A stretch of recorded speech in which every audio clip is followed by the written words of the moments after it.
You've been practising with that pit lane speed limiter.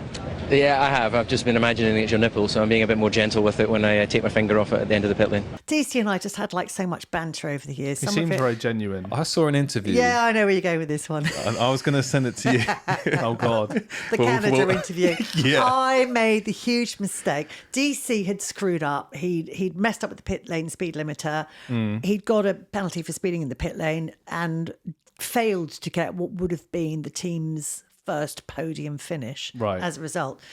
I made the mistake of priming him at the next Grand Prix that I was going to talk to him about it, because DC could be he was one of those people who could get a bit upset if you asked the question in the wrong way.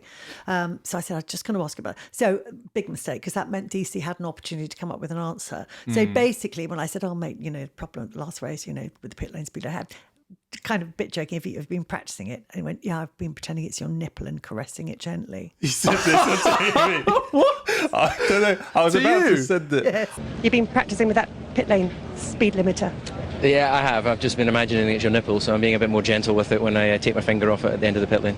Thank you very much, David. Back to you. Yes, yeah, thanks very much indeed for that one, David. That's fantastic. I was going to send it to you. I don't know why I didn't, but it really caught me off guard. But if you said that now, you'd be cancelled. I know, absolutely, you'd be cancelled. And all I could hear in my headphones was the entire gallery, which is all the production people, pissing themselves laughing. I kind of went, 5 minutes later, you thought of 101 witty things to come back with. At the time, I just think, oh, thank you, DC. Then it cut back to Jim Rose. What do you say? Back to you, Ted. I'm back to the studio. You could see Tony Jardine, it was just. But the funny thing was that was two mates mucking about. Yeah, of course. I had people saying, "Oh my God, you must be so upset." It's like, "Oh, really? Get a life." That DC was just mucking about, Do you have that attitude? We were on page 3, for God's sake, in the Sun.